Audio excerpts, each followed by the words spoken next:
În general, zonele frumoase cu potențial turistic se află mult mai aproape decât credem. Astăzi vă propun să trecem în revistă câteva obiective turistice aflate la doar câțiva kilometri de Bistrița.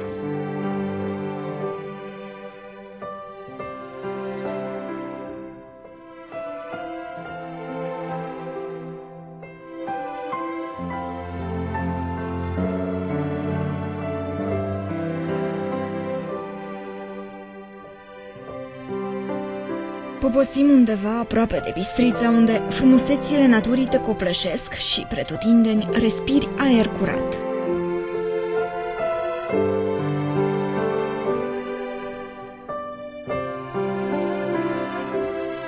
Râpa cu păpuși de la Domnești a fost descoperită în urmă cu câteva decenii de cercetătorul Ioan Chintăoan de la Muzeul Județean.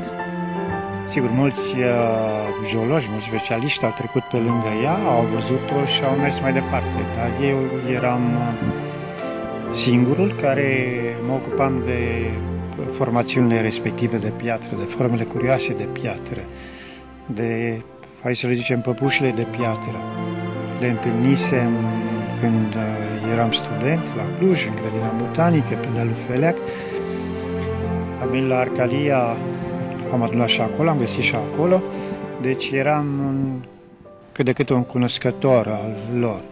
Spre deosebire de alte zone unde astfel de pietre se găsesc risipite, la Domnești toate sunt concentrate în același loc, la 150 de metri de sat și la mai puțin de 15 km de Bistrița.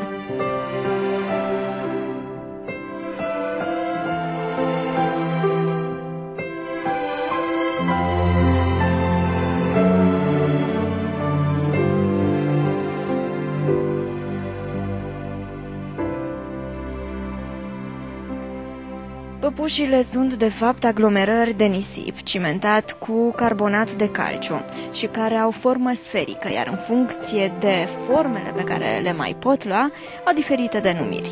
Datorită frumuseților ei, râpa cu păpuși este arie protejată. Ce a făcut ca să o propun să fie inclusă în rândul ariilor protejate a fost faptul că cu nisipurile respective nu erau numai forme realizate, deci concrețiuni, cum le zic eu, adulte, ci erau și juvenile și erau și nuclee de concreționare. Deci era tot drumul de formare a unor concrețiuni grezoase. Ăsta e secretul pentru care această deschidere naturală, această râpă, e arie protejată. Părăsim acest colț din natură în căutarea altor locuri speciale unde să putem poposi ca și turiști și să ne delectăm cu alte frumuseți.